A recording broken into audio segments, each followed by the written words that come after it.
玄正26年冬，莫家庄，沉寂的小路，枯木脚下堆着脏兮兮的积雪，寒冷把平日里惹人心烦的议论声堵在了门内。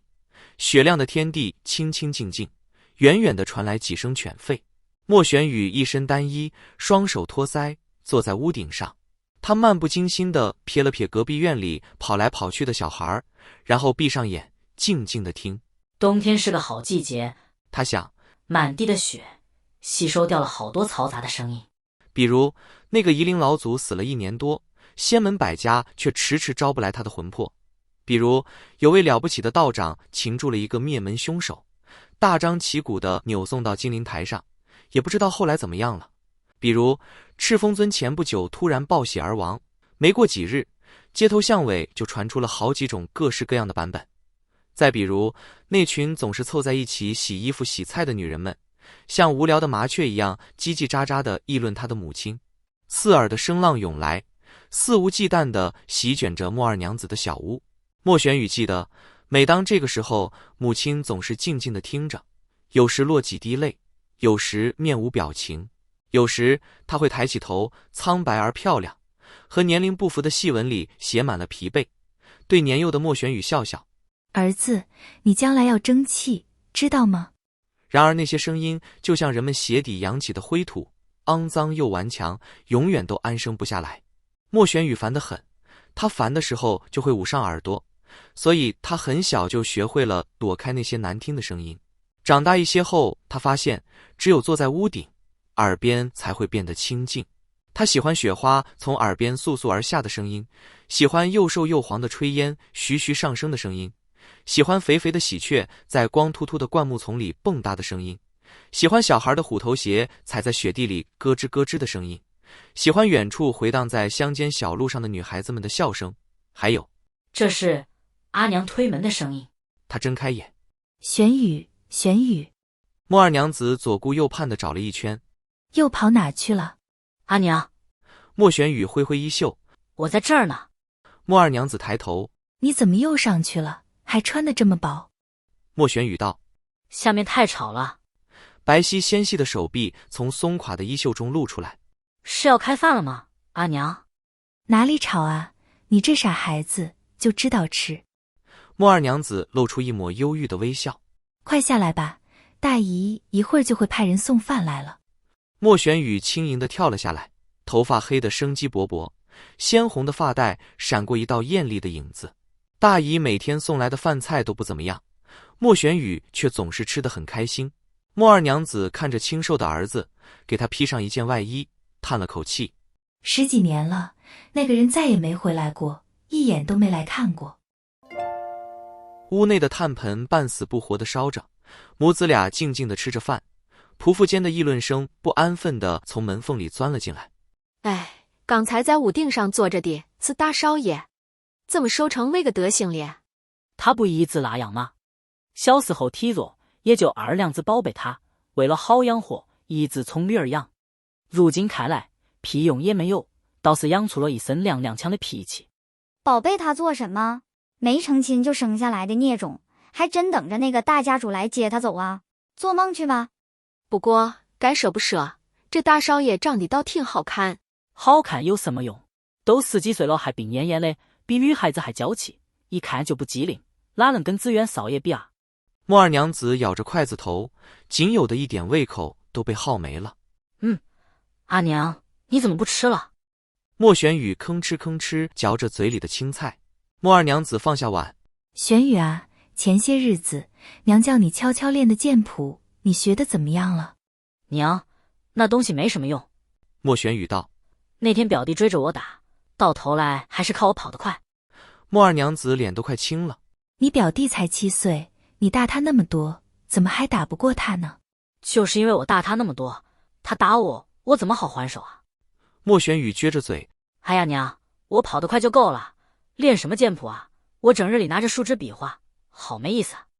莫二娘子看着儿子，气得说不出话。莫玄羽挠挠头，嘿嘿地笑了。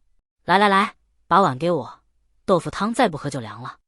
说罢，他拿过母亲手里的碗，给她盛了满满一碗汤，把盆里仅有的几片豆腐全都捞了进去。他乖乖地捧着碗，递到母亲面前，眉清目秀的脸上全是笑意。莫二娘子默然了半晌，接过儿子手里的碗，凄颓地笑了笑，眼里泛起一层水花。忽然，门外响起杂乱的脚步声。什么？你说谁家？金家，兰陵金氏的那个金家，来了好多人呢，已经走到村口了。你那小斜眼，别是看错了吧？你才小斜眼，你全家都是小斜眼。他们家来人了？不会真的是来接大少爷的吧？还真来接咧！老天爷啊，这都什么运数啊！闻言，莫二娘子那双如同万年死灰般的眼睛一下子燃了起来，撂下碗筷，急匆匆地冲出了房门。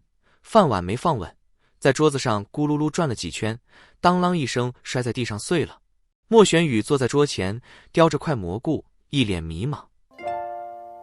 一名门生施礼道：“公子，人接回来了。”站在书架前的青年转过身，一身品阶极高的金星雪浪袍，眉心一点朱砂，头戴软罗乌帽，白净俊秀的面容映着桌上的烛火，把他脸庞的轮廓勾勒得十分柔和。金光瑶问道：“安顿妥当了吗？”“已经妥当了，房间是您几天前就准备好了的，此刻已安排人伺候莫公子沐浴更衣了。”“很好。”金光瑶放下手中的书简，眉目温润。“你去回禀一下家主，明日归宗仪式一过，提醒金陵台上下注意改口，切不可再叫莫公子了。”“是，公子还有何吩咐？”金光瑶顿了顿。“薛洋如何了？”“已经放出来了，需要叫他过来吗？”“不用，你告诉他，让他行事收敛些。这次适逢赤峰尊骤然离世，不然他难逃一劫，让他别再做出惹眼的事。”金光瑶平静地说着，看不清脸上的表情。门生颔首道：“明白了。”金光瑶抬起头，笑道：“没别的事了，你差人转告少夫人，说我晚些回去安寝。”门生走后，金光瑶在案前缓缓坐下，他盯着烛台上的火焰，金黄刺眼的焰星里闪过一幕幕嘶喊叫嚣着的回忆。酒气熏天的勾栏院，前厅充斥着刺鼻的脂粉味，后院是满地腥臭的鸡毛和鱼血，嫖客们粗俗的笑声，染着劣质指甲的妓女们戏弄着划过他的脸，昂贵而又错字连篇的剑谱，被人扒光衣服扔在街上的母亲。他闭上眼，再睁开，只看到一盏普通的烛火。金光瑶揉了揉眉头：“莫玄羽，这又是金光善从哪冒出来的儿子？”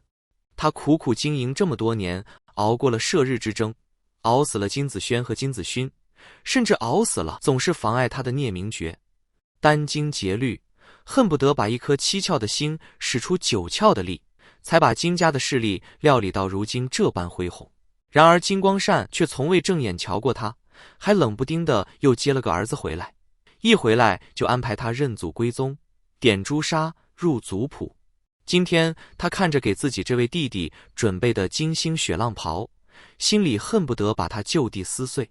这身皮是他出生入死多少年拿命换来的，可莫玄羽什么都没做，一进门就可以拥有。金光瑶心想，金光善到底是什么意思？用莫玄羽来制衡我，掣肘我，排挤我，或者只是想提醒我不要忘了自己的出身？果然是娼妓之子，比不得良家之后吗？父亲目光如同两道淬了毒的尖刀，只等着刺入金光善心脏的那一天。